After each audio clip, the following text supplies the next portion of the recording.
Okay, hello Shane. Hi, how are you? Thank you so much for accepting our invite to be a guest in our podcast. Again, welcome in our podcast. Thank you. Thank you for having me. I'm looking forward to it. Nice pleasure. And just to take this opportunity, kindly help us to introduce yourself to our audience.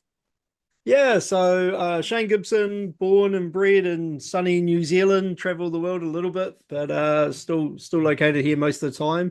I kind of break my career down into 3 decades. The first decade was working for large software vendors based here in New Zealand, but for some of the global software vendors, started off in financials and then very quickly decided I didn't like that. So I moved into data and analytics, which I've loved for 30 odd years. I kind of position my second decade as founding and running a consulting company. So still in data and analytics. Your typical 20-person consulting company. So we used to do the gambit of strategy, implementation, deployment, all the consulting work, all the way through to support, typically for large banks, government agencies, insurance companies, those kind of things. Yeah. And my last decade's been split between agile coaching of data and analytics teams, so teaching them new ways of working to kind of change the way they work and make it more successful and more fun. And a startup called Agile Data, so Uh, into the product space for data. So that's kind of 30 years and 30 seconds. ah, Yeah, I think we're going to see small language models, right? And I see we're going to yeah. see edge nodes where those models start been going back there. But it's also about time to market. So, because we use because our products were based on Google Cloud. That was we made a choice to be single cloud vendor only, which worked for us for a whole bunch of reasons, but it was just a choice. It means we get access to Gemini and Vertex, right? So we get access to this very large LLM capability that is not stealing our customers' data. Um, and and we built some stuff in our product that uses it. We've built an information product that documents legacy data platforms and tells people what the metrics are, what the models are, what the conceptual model, the business model, the ontology, the business glossary, the data dictionary, all those things, right? It documents it in a heartbeat. But today I created an AI clone of myself. So I'm writing a book around information product canvas, and I was sitting there going, "Oh, I want it to be a multimodal book, right? So I want it to be a physical book, but I want there to be a whole lot of capability you can do outside of the book that I can keep updating." And so I saw somebody had built an AI clone, and I went and tried it. And $29 US for a month, about 2 hours. I had uploaded my book's content, some podcasts I'd done with guests around this information product canvas pattern, some webinars that I did with some other people where I actually presented it, PowerPoint with Google Slides presentations. And I got back an AI agent where you can ask it a question and it answers them pretty close to how I would. In fact, it actually answered some of the questions I didn't know I'd answered in the book. Um, Now, we could have built that using Gemini, right, ourselves, but actually the time for us to build all the frameworks Mm-mm-mm. would have been longer than $29. Now, I've and given up my content, right? I mean, I didn't even bother to look at the privacy stuff about what they're doing with it because all the content I gave it was public anyway, so I don't care. But yeah, I think what we're going to see is we're going to see this divide between really fast time to market and some trade-offs, and then needs to be secure, needs to be managed, needs to be enterprise, needs to be bulletproof, right? And I think we're going to start seeing a divide in there when we talk about AI agents. So Yeah. interesting So time. yeah, this is amazing, right? AI agent. So yeah, we can talk hours and hours on AI agents. Yeah, I think you would love to talk about this one. Information product canvas. Tell us about this thing and your book, about your Yeah. book as well. So the problem I'm trying to solve is data requirements gathering. Right? And this idea that what happens in a data team is we go talk to a stakeholder, they tell us what they want, we go away, we build it, we give it back to them, we hear the words, that's not what I wanted. And our natural reply is, but that's what you asked for. Yeah. And there's a whole lot of problems in there, right? So often we ask the stakeholder, we'll go away, we wait for it to get prioritized, we'll then build it. in that time frame, the business has moved on, the problems and the actions and the outcomes that are more important are different. And so we get this disconnect because we take too long. Sometimes it's a language problem. They've said a whole lot of words. We thought we heard it. We heard something different, and we're not, one speaking French, one speaking English. We try some waterfall techniques. We write large documents, and they go, "Yeah, that's great," but they don't actually read it. They go, "Oh, well, you've done your job. There's lots of words. You heard me, right?" So there's a whole lot of problems in the way we gather it. And so when we look around, there's this great pattern out there from the business model canvas, right? This ability to have an A3 diagram with a certain number of boxes and fill those out collaboratively with the stakeholders, and that changes the way things happen. So the information product canvas is something I've been working on for over a decade. With every time I work with an organization or a team, we iterate it. And so it's got 12 boxes. And though each box is capturing a small subset of the requirements. So the first box we capture is business questions. And we're very prescriptive about those. We say those questions start with how long, how many, how much. Yeah. So we might hear something like how many orders were placed? Where were they placed? When were they placed? How long between being placed and a payment happening? Yeah. And then from there, we go into the next box, which is actions and outcomes. And we say to the stakeholder, okay, if I answer those business questions with data, what action are you going to take? Oh, well, when I see that a payment's taking too long after the order, I'm going to go and use an LLM to reach out to them and say, what's the problem? Right? Are you stuck? Or when I see something that's been abandoned in a cart, I'm going to go out and actually prompt them to do it. Or when I see a customer about to leave, I'm going to phone them up or contact them with a save offer, right? These actions they're going to take with that data. And then what we can say to them is, okay, if you take that action and it's successful, what's the outcome? And what we start getting back is business value. Oh, I'm going to get save customers, make more revenue, get payments earlier, improve cash flow, get more margin, right? We start getting those. And so what we can do in 30 minutes is we can walk through this canvas asking these very simple questions from the stakeholder and actually capture their requirements. And what happens with it is a couple of things. Because it's a structured way to do it, right? But it seems ad hoc, like we call it pattern storming because we're doing it collaboratively. Anybody could do it. I can do a canvas, and then you can read my canvas and you know what it's in there because you know the process. And you can do a canvas and I can read it, and we're both on the same page.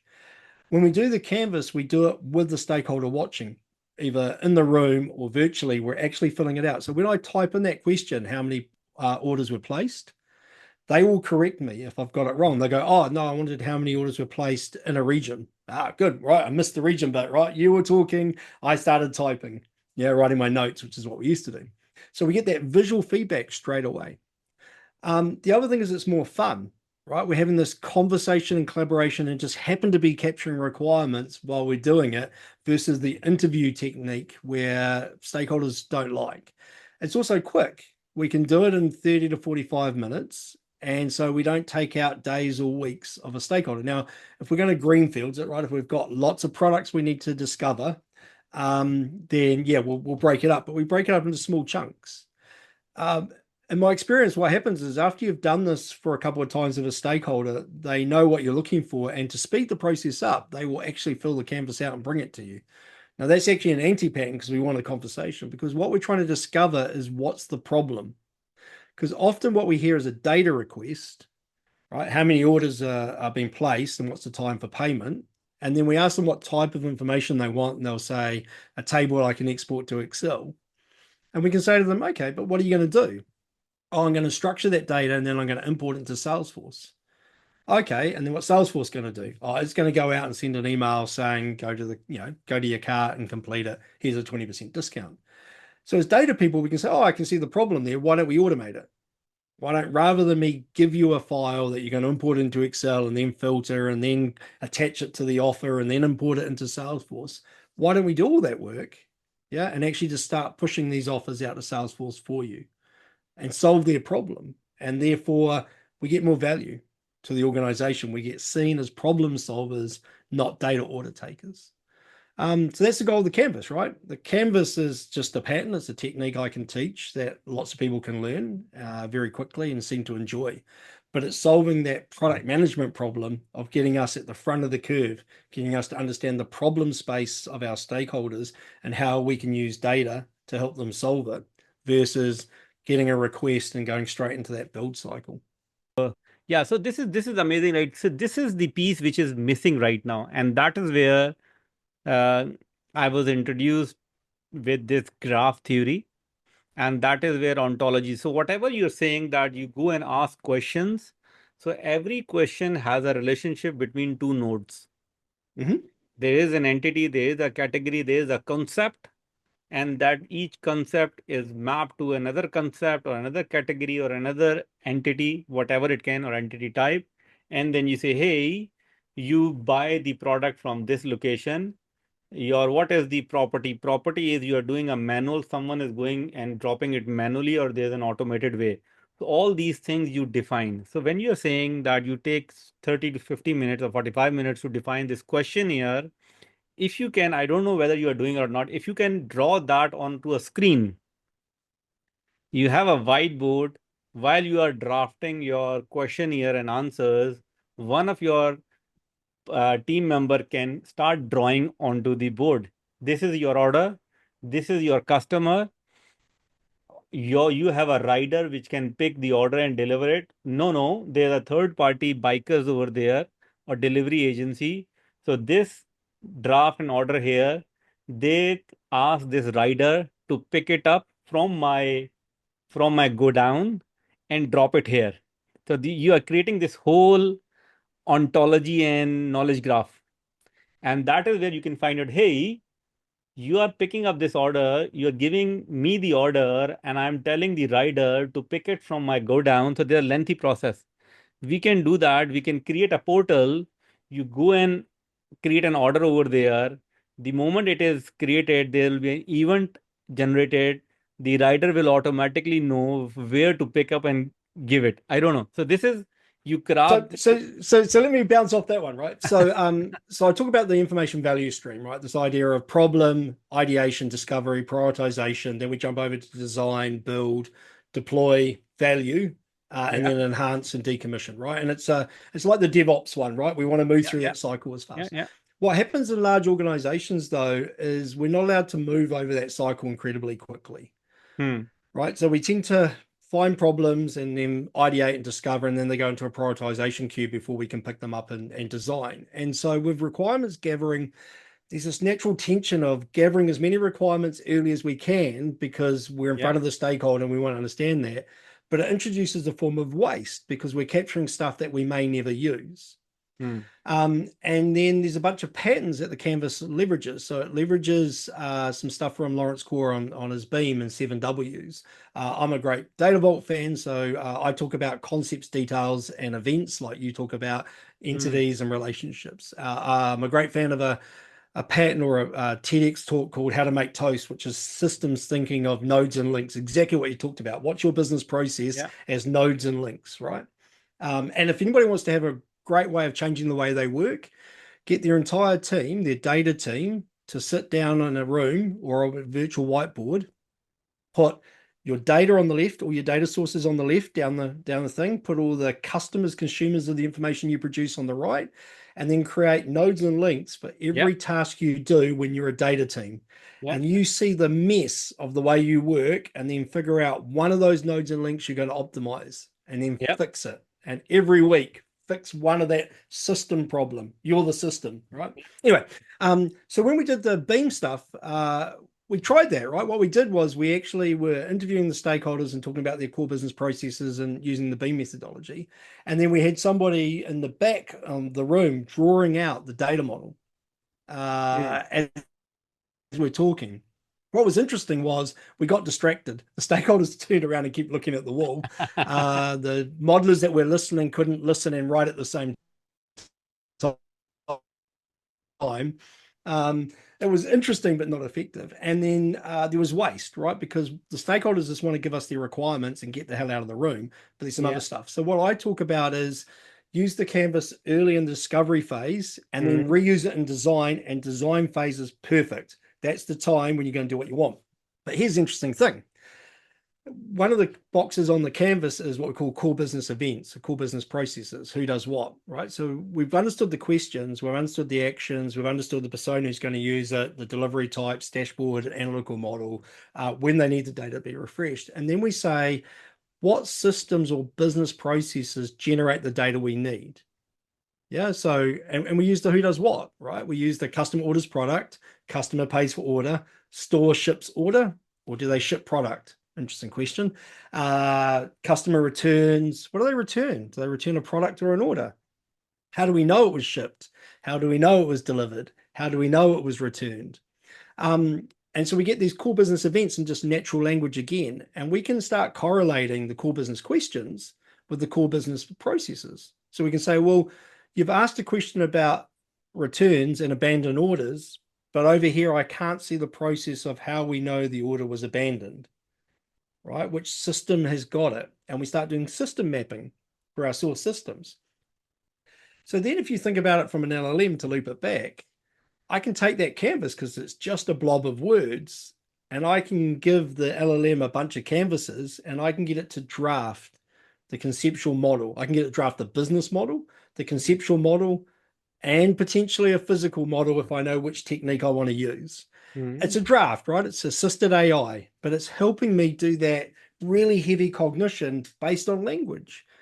Yeah. Now I have to do some aliasing, some, your graph theory, right? I have to say, well, this stakeholder talked about product, store, and this one talked about channel. Store is a subset of a channel. There's a whole lot of ontology work you have to do for the LLM to get good. But now what we've got is these textual objects on a canvas that we can put into the LLM and assist us with mapping out the business and make us faster. Yeah, I'm Um, absolutely with yeah. you on So this one. Yeah, you create you with your information. Actually, this is a very good session. It's very great, right? So what you're saying is you have a pattern or you have a framework to ask questions, right? You have a ask pattern. question.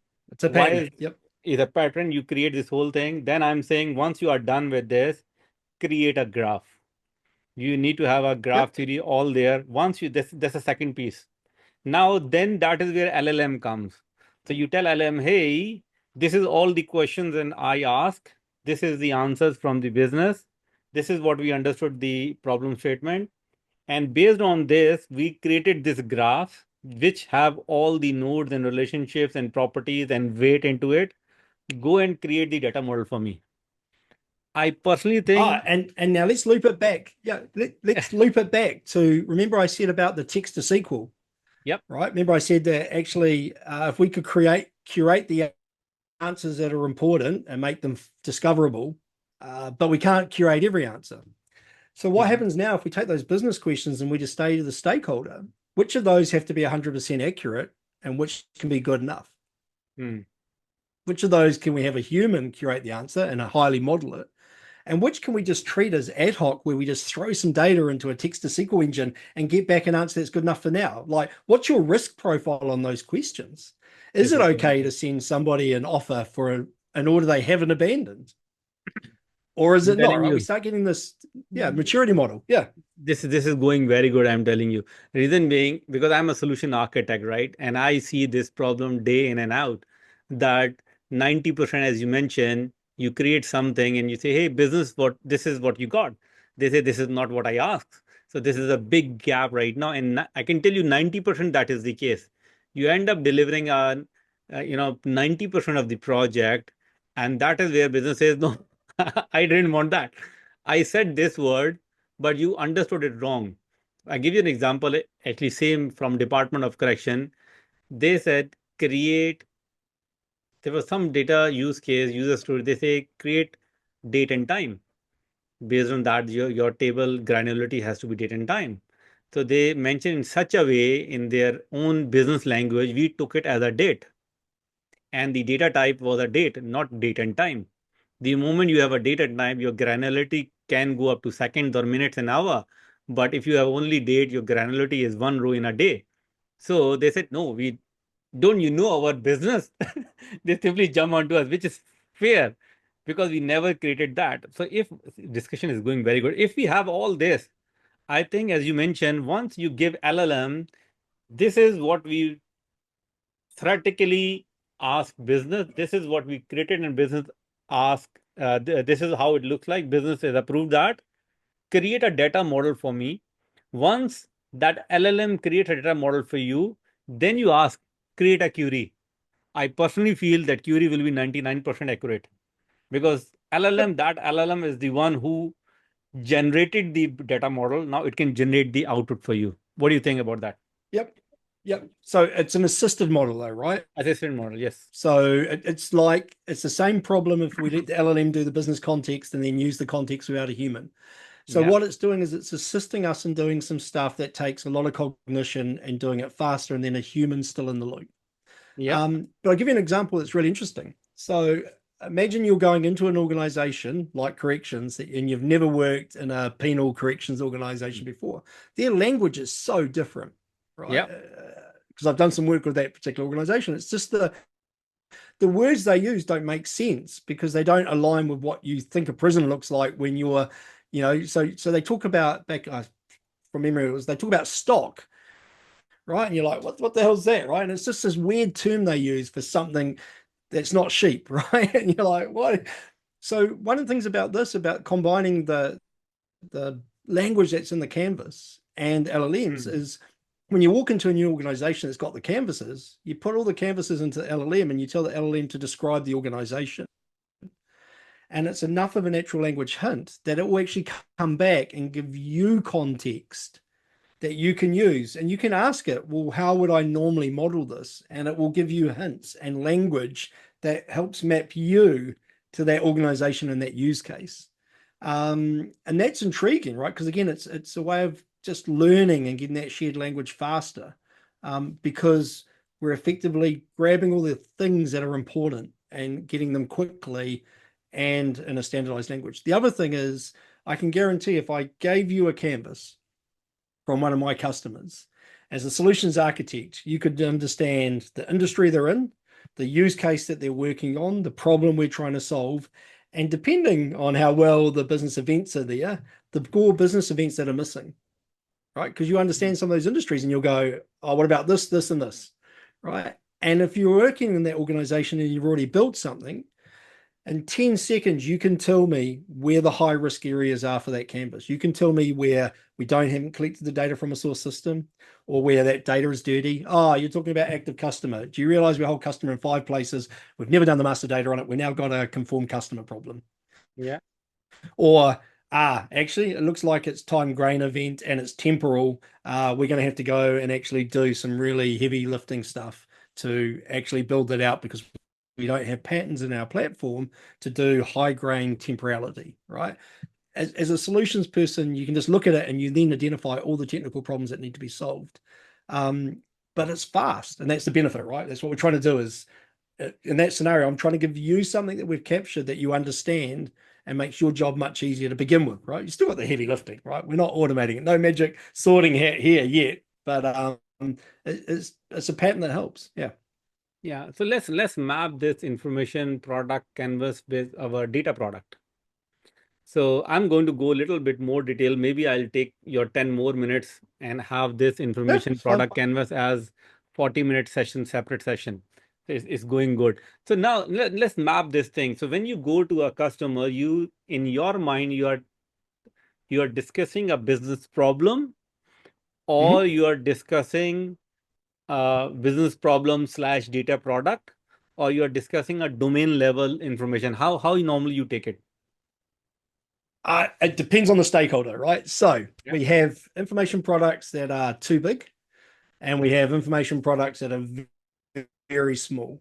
And the risk problem is when you walk into the room with a stakeholder, you don't know what you're getting. It's like a box of chocolates from Mm. Forrest Gump, right? And we don't care because what we want to do is understand the problem domain from the stakeholder and then go away and think about what we do next. So I'll give you an example. If I walk into a room with a stakeholder and we're talking about lifetime value, right? I know that that is a massive information product if we haven't built anything Mhm. before. I'm going to have to bring in revenue. I'm going to have to bring in expenses. I'm going to have to bring in cost to acquire, cost to serve. I'm going to have to bring in forecasted revenue, churn, right? There's all these things that make up lifetime value. And I know that because I've done lifetime value models before. But it doesn't matter because for them, I just want to get out their requirements that these are the questions, right? That it is a lifetime value model. And then as part of the canvas, we t-shirt size it. So I'm going to make that extra, extra large or oversized. And when it becomes a priority, I'm going to break it down, right? I'm going to make the boundary smaller. So I'm going to go back to that stakeholder and say, you've got two choices. I can deliver this lifetime value product to you in 9 months. Or I can deliver the revenue portion, answer the revenue questions in a month. And then I can deliver the expense ones, cost for a customer in the second month, cost to acquire in the third, churn in the fourth. See what I'm doing? I'm breaking that product down into smaller chunks. Now, is that one product or 9 products? Well, that's just a semantic argument, And right? that is where I There's think a you bunch go of into things a, I can use. I think that is where you go into a data vault concept. You build piece by piece and keep delivering it. Correct me if I'm Yep. wrong. Yep. Yeah, no, perfectly. And so what I know is regardless of which piece I pick up, the first part of the information product or the first information product I'm going to build is going to be bound to customer, right? With lifetime value, there is pretty much nothing I can build that does not relate to the concept of a customer. Okay, which is the And core so if I've entity. already defined the concept of the customer, So you are saying you pick up the yep, it's the core driving entity entity of the for business. that product. Yep. Yes, yes. Okay, okay, fair enough. Yep. Right. So the core concept is customer, right? And now we Yeah. may have already got a customer record. It may be conformed. We may be good, easy, and free, or we've never done that work and we know it's hard. And then each of those core business processes gives us what we call driving concepts, right? So when I say customer revenue, and I'm in an e-commerce company, it's customer order or customer payment, right? Which of those two is my revenue flag effectively? So I have this driving concept of payment or order, right? And again, I'm starting to get, in your graph, I've now got some concepts, right? Customer order or customer payment. One of those becomes revenue. It's a semantic mapping. Yeah, revenue is when it's ordered or revenue is when it's paid. There'll be some complexity in there. But again, I'm just breaking it down into small chunks, building a small piece, delivering value, and then adding on the next bit. And the other thing it enables me to do to loop it back is now I'm engaging with that stakeholder on a regular basis. I'm not waiting 9 months to find out we're building the wrong thing. I'm going back and saying, here's customer revenue. Mm-hmm. Ah, you know what? Piece by Actually, piece. we've just introduced this idea of partners. Sorry? Oh, we just introduced this idea of partners, which we treat like a customer, but actually they're slightly different. Mm. Okay, well, that's a new requirement. Good. What would you like us to do? Would you like us to now focus on partner revenue or customer cost? Yeah. Trade-off decision, which is more valuable to you right now? And so that's where agility comes in, right? It's where we can change what we work on without introducing too much cost of change. There is always cost of change.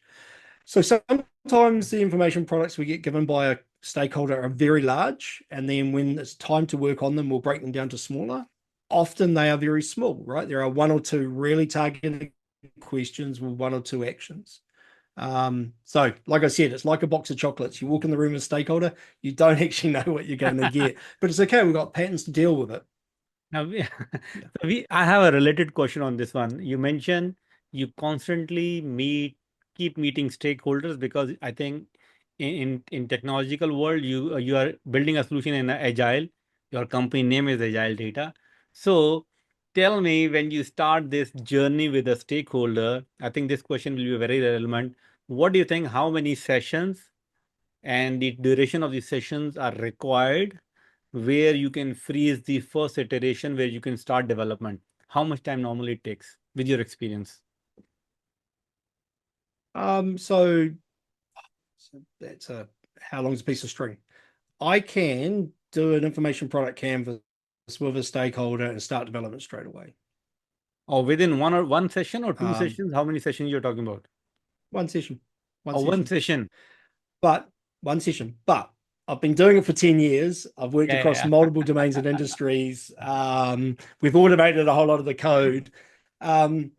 So what I'd recommend is you do one session and then you go back and build. I think you called it a prototype. You go build something really light and take it back to them. So if you look in the product world, there's a whole lot of patterns that we don't adopt in data, right? So one of them is Teresa Torres' continuous customer discovery, right? Continuous discovery. And so the core crux of that is whenever you're talking to somebody, discover something new, right? It comes from software where you go, every time you talk to a potential customer, ask them what their problems are because you'll learn something.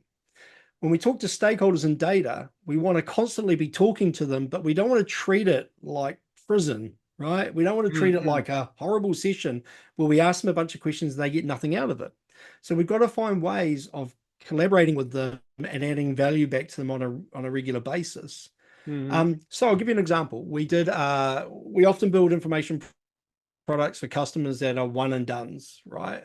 We call them McSpikies. So they're research products. So the customer has a question, their core data team are busy building the core products, but they need an answer to that question, right? Before they make an investment decision to go and do some work. Um, so one of them was some stuff around some hardware, some damage codes, right? So the hardware is reviewed and said it needs to be maintained or doesn't, and there's a cost to that. And they changed their system from being paper-based to digital, and they wanted to then automate the prioritization of their maintenance schedule, right, based on this data. But somebody said, look, we get this feeling that the codes that have been picked are different to the text, the unstructured text that's been entered. And if that's true, we can't trust the codes for prioritizing our maintenance in an automated way. So we did that work with them, right? So the first thing we said is, okay, you're going to send us a bunch of data. The unique key or you need a business identifier for that data is this thing. And you're telling me we're only ever going to get one of those things, right? So each row would effectively be for that object, and it'll be a unique set of objects. And they said, yes. Cool. So we get that data for this product and we bring it in. And when we bring data into our platform, it automatically does a whole lot of anomaly detection. And it came back and it said, there are duplicate keys. And we went back to them and said, there are duplicate keys. And they said, no, there's not. And we went, yes, there is. And they said, there is absolutely no way there can be duplicate keys in that data. And we said, well, of the 42,000 records you sent us, these 17 are duplicate keys. And they went and queried their data and they came back and they said, oh, shit, you're right. That is a problem. That is value for them that was incredibly easy for us because it just happened and we relied on, we needed, unique records. But you can see that now that's a conversation and a value back to that organization, that stakeholder, very quickly. So again, data people tend to treat it like get this thing, go into a black hole, do all the work, and then come back and have a conversation. And what we should do is we should change that, right? We should have lots of little conversations. So even going back and saying, hey, I've had a look at the canvas, I've seen the core business process, customer orders product, gone and had a look at look at the data we've got. Here's some sample data. I think this is what we're talking about. Is that right? That's it. That's a conversation with a stakeholder. And when we do that, the stakeholder is going to add something to the conversation. They always do. They're going to go, yep, that's right. But watch out because 2 years ago we replaced the source system and that ID there actually, see it's a number, it's text in the old system, right? Mm. It's just a conversation. Or, oh, actually, I didn't realize that that data was in that record. That would be really interesting for solving this other problem. Okay, well, let's do another information product canvas, put it in the background and carry on. So conversations are valuable if the conversations are two-way, if they're collaborative, if it's not us interrogating somebody. See, you mentioned corrections, so now I'm on that whole thing. Interrogating somebody to get what we want out of them and giving nothing back, right? That's not a great conversation to have, which is often what we do as data people. Yeah, so yeah, see, this is very important, right? The moment you start a conversation, you need a decision maker stakeholders into a room, and you do not want to start a conversation giving them an impression that you are doing something wrong. No. That's the worst thing to do. You need to find out where you are struggling. And once you ask where you are struggling or where do you think optimization can happen, that is where the conversation starts. And that is where I think your information product canvas. I think once you come up with a book, you will have some sample questions, but I will request you to pass me some slides if you have. Let me go through and see. Actually, I'm also creating this whole ecosystem, my own DAS architecture. The whole concept is to build something unified for a federated approach. That's what I feel that is missing, because in an organization, yes, you need a federated data products, but your baseline, your framework has to be unified, else everybody will be everywhere. And cost recovery and all reusability might not be possible. Is we're hyper focused on three things. When something takes us an hour, how do we make it 10 minutes using patterns? How do we get the machine to make it faster for us? Because it's our time we're spending. When something makes me think, like that regex problem for data quality, how do I get the machine to make that quicker for me and I don't have to think as hard? Hmm. And when we can, how do we automate it? So all our anomaly detection is automated, right? Like I upload some data, it comes back and tells me there isn't a unique key because the machine can do that. So that's how we think about it. Now, if I was an organization, there's a bunch of business models, and you got to be really careful about which business model suits you. And so my recommendation is figure out what your business model is for your organization and what's important, then have absolute clarity on what the business model is of the people you're working with outside your organization. How do they make money? Hmm. And when there's alignment, then that's the way to go. So our biggest competitor is data teams. Hmm. Because if an organization has a data team and a head of data, their business model is to build and maintain a team, Hmm. not deliver data at lower cost to the organization. So while we go in and we can say we deliver that service for $60,000 a year, fixed price, and that's less than the cost of an analyst. We know that if there's 5 people in the organization doing that work already, they're not going to replace them with us because their business model is to build that capability internally. Hmm. So when you're working with an outsourced organization, yeah, a development team that's outside your organization, all I suggest customers do, or people do, is think about the business model of the organization you're working with. And if that aligns, you're good, right? If it, Hmm. you still have a whole lot of other problems, but it's okay. If it doesn't align, so if it's the big 5 coming in to do your strategy, their next move is to drop a whole bunch of graddies in to do the work because that's how they actually make money. Hmm. Yeah. So if you don't want that to happen, then hire a niche consulting company where they only do the strategy work and they won't drop a team in because that's their business model. Align what you want to buy with what they actually sell and make money out of. Um, yeah. Last piece of advice. Yeah, awesome. Again, thank you so much, Shane. It was a great session, our first session, and it should not be our last session. It's great to bounce ideas with you. And actually, I learned a lot. And I added this information product canvas into my process. I can say that. Let me think about more on it. And I will offline ask you if you have some slides, just push it to me. Let Um, me. Yeah. so on that, everything I do is based on agility, and customer feedback. So all the content's open. There's a Okay. Substack site for Information Product Canvas. If you just search Information Product Canvas Substack, Okay. it'll come up. It's all there. It's free. Go use it. Give me some feedback. Tell me what's missing. Tell me what you changed. Tell me how you've improved and iterated it, and I'll include it because that's what it's about, right? It's as a group of people by sharing Yeah. is caring. A group of people, we make these things better, right? We make data more valuable. We make our roles and our skills more valuable. Otherwise, the AI agent's coming for us, right? Coming for It's us. it's Yeah. it's going to do the stuff that we do. We got to solve the next problem, right? And that's Yeah. that's Yeah. hard, but we can do it together. So yeah, Yeah. I'll send Yeah. you all the links. Yeah, Yeah, yeah. use and I'll abuse go. it. Yeah. Yeah, yeah. I will jump into it, because so I was about to start with this graph theory concept, where I was coming up with my own questionnaire. But I think your information product canvas will really fill that gap, where first I had to think about how to ask questions to build this graph theory. But now I can use your information product canvas pattern to build this graph. And then later on, my approach was to use LLM to use graphs to create models. So now I can Yeah. pitch in. your information product canvas as well. Again, thank you so much, Shan. It is That's good. pleasure. Take care. That's been great. Thank you. Thank you. Bye bye.